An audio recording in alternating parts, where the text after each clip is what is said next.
I'm answering emails at 10 o'clock at night.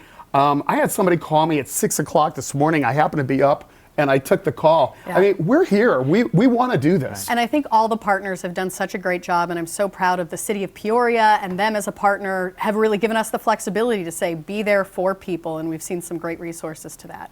So Tim, back to you. What are some of the questions we're seeing online? So a few things. Number one, just to jump on what you were saying, I'm so proud that the city of Peoria is actually on the phone along with our partners, literally reaching out to all 3,000 of our businesses and calling them on the phone and saying, what can we do for you? Yes, if everybody is getting phone calls and wondering how many people are going to call them, the answer is we are here and we're going to keep on calling you. We've had volunteers step up, and it's because we want to be supportive. We know this is a hard time, and we know the challenges that business owners are going through, and I think it's been wonderful. We've had volunteers, city employees that have all said, we're going to call people, pick up the phone and talk to them because we're here for them, and direct them to whatever resource is needed. So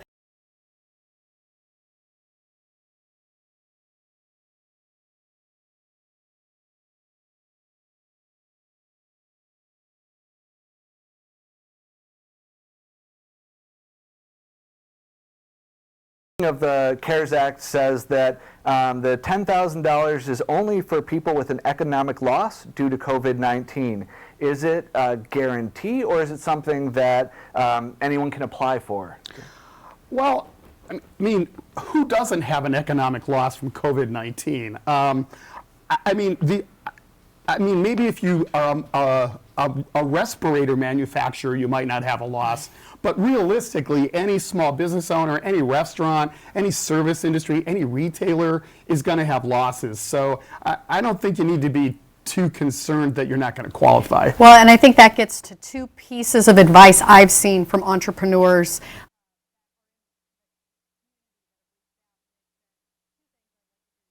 Michael, one, apply. When in doubt, apply.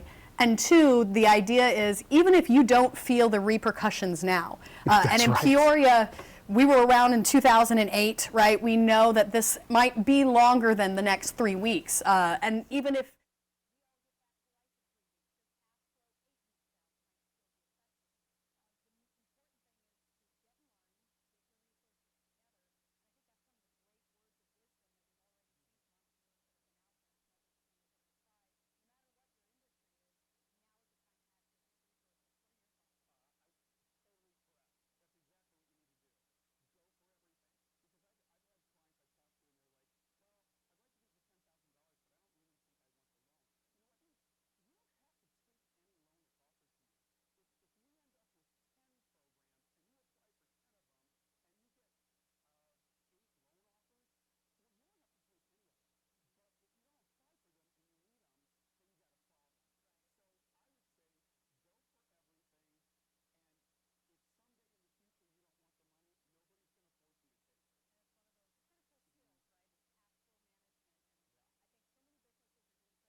yeah, and I think it's a Peoria. One of the unique values I get to talk about is, what is our ecosystem? What is the culture in Peoria's small businesses? And the reality is there's some tough people, right? Being a small business owner, being an entrepreneur in the West Valley, you are there for the right reason. You're there because you want to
Those watching online tonight, I'll just give a brief recap and overview of the concepts involved with a city charter. State law grants authority for cities with a population of more than 3,500 to adopt a city charter. The city charter provides for the structure of Peoria government. It acts as our constitution and the framework for our local laws, and it is codified into city code. It can only be amended by a majority vote of the qualified electors of the city of Peoria. So that is why we're here tonight, to start that process.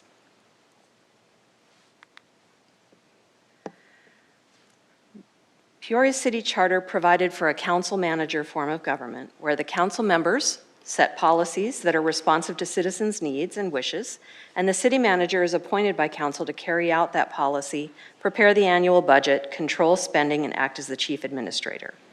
The city charter also contains the city's ordinances, resolutions, and lays out the protocols for elections, referendums, and recalls.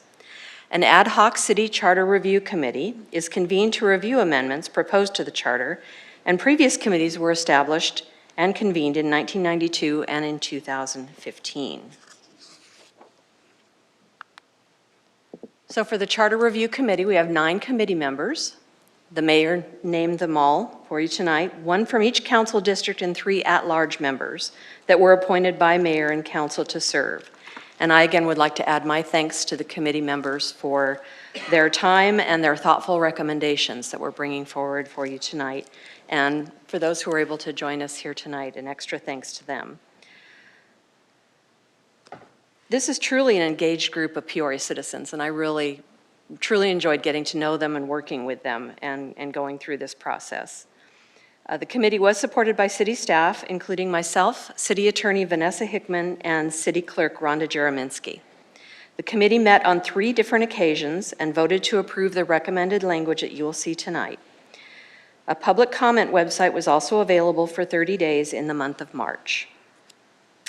So that kind of gives you the background and the history of the charter itself and the committee process.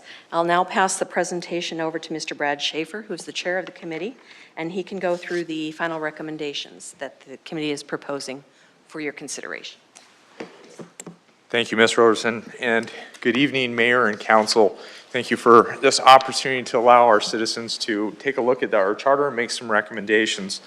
I would like to thank the committee members, and especially those, Mr. Jerry Johnson and Mr. Mike Heath, who are present with us this evening. I'd like to thank the staff and the Attorney's Office, Ms. Hickman, for their support in this endeavor that we took on. For the record, I am Brad Schaefer from the Mesquite District and the chairman of the Charter Review Committee. I do want to point out that all committee members approved all recommendations. We will review 5 of them this evening, and a unanimous vote passed at our last meeting. So you have support from all the committee members. Amendment number 1, recommendation number 1 is Article 2, Section 4A, and this is regarding the terms of the mayor. It is recommended that amendment number 1 is the intent of this amendment is to increase the number of the mayoral terms from 2 to 3 to make it a number of mayor terms consistent with the number of the council terms. The committee added language clarifying that this amendment does not affect the current incumbent and that this amendment would be effective beginning the term starting in 2023. The committee agreed, however, that this proposal provides needed stability in our city government, and however, the decision to re-elect either council members or mayor to additional terms still lies within the voters of the city of Peoria. Any questions for amendment number 1, Article 2, Section 4A, adjusting the term of the mayor from 2 consecutive terms to 3 consecutive terms? Next recommendation is amendment number 2, and this is Article 2, Section 4B, and the next one as well is under amendment number 2, and this is Article 2, Section 5B, and these are terms of the mayor and terms of the council member. The recommendation is the intent of this amendment is to eliminate partial terms from counting as term to not penalize those to fill a vacancy. The committee reviewed and agreed that the original proposed language.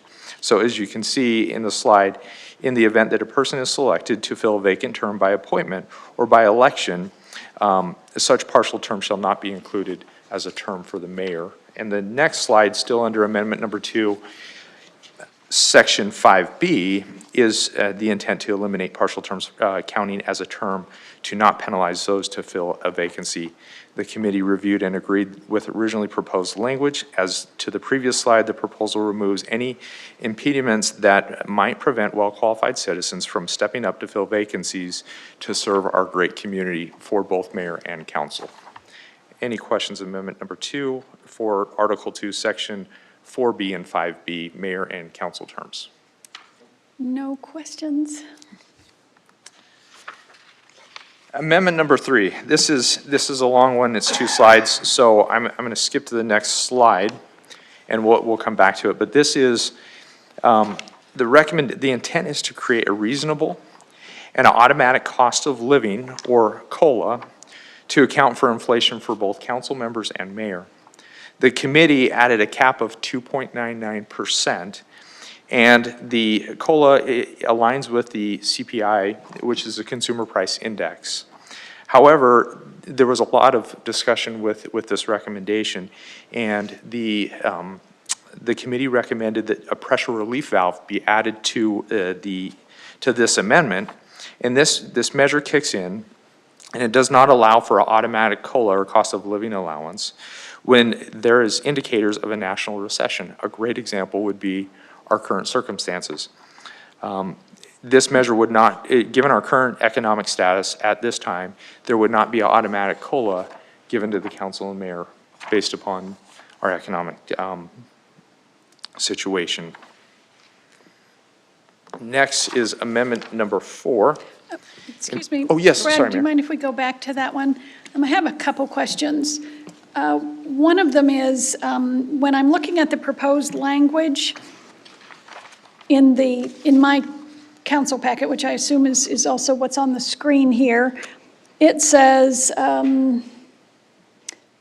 let's see, where can I start this? Department of Labor's Bureau of Labor Statistics, or the most closely equivalent successor thereto, in the event the index is such an easy terminology, isn't it? Yes. In any case, at this point, it says adjustment shall not exceed 3% per year. But all throughout, it says 2.99%. So shouldn't they all be 2.99%? Yes, you're correct, Mayor. We need to correct that before it gets onto the ballot. But should the language is intended to say that should the CPIU be 3% or greater, which has not happened in the last 10 years, by the way, but just as a precautionary measure, should it be 3% or greater, the adjustment will be limited to 2.99%. Okay. So we'll make sure that that is consistent. Thank you. It's just slightly confusing Sure. amidst all of this other stuff. But I would like to hear a little bit more about what you call the pressure valve. So in this case, it would come into effect and work just as it's supposed to, correct? Correct. Can you tell me a little bit more about that? Absolutely, thank you, Mayor. And on to this next slide, it says the cost of living adjustment will automatically, I'm going to go back a little bit. If at the beginning of the city's fiscal year, there has been 2 immediate preceding successive periods of negative gross domestic product, GDP, like we're seeing today, or a recession as defined by the National Bureau of Economic Research, there will not be an automatic cost of living adjustment applied for the upcoming fiscal year. The cost of living adjustment will automatically resume and be applied in the beginning of the city's next fiscal year. So it would be based upon the 2 immediate preceding periods of a negative GDP, and then or the National Bureau of Economic Research defining a recession. So commonly defined specifics about a recession means that nobody gets a raise. Correct. Yes, Mayor. As well it should be. Good. I'm very glad that that's in there. Thank you for that explanation. Council, do you have any questions or comments about that? No? No? Okay. Everyone completely understands this language. Thank you. There was a lot of discussion, great meetings with that, and I do want to call out also that we asked the city staff to benchmark to see what other cities in the metropolitan area offer COLAs. And we found that there were 3 other cities in the Phoenix metropolitan area that offer cost of living allowance adjustments to the mayor and council. Oh, okay. That's good to know. Thank you. Any additional questions around amendment number 3? Seeing none. Amendment number 4, Article 2, Section 13C, and this is vacancies in the office of mayor and council.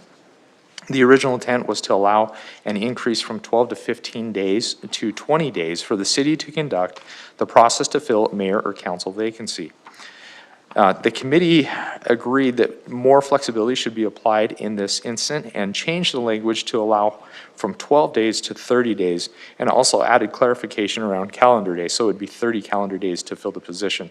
This is a measure to allow staff the time necessary for all the administrative tasks involving with filling a vacancy on the council. Any questions regarding amendment number 4? Seems to make common sense. Thank you. And finally, amendment number 5. This is Article 9, Section 6, and this is regarding elections.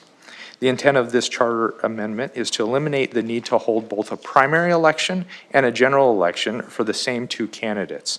The committee reviewed the language and agreed that it is a cost savings measure to the taxpayers of Peoria, and that there is no need to have the expense of 2 elections with the same 2 individuals on the ballot.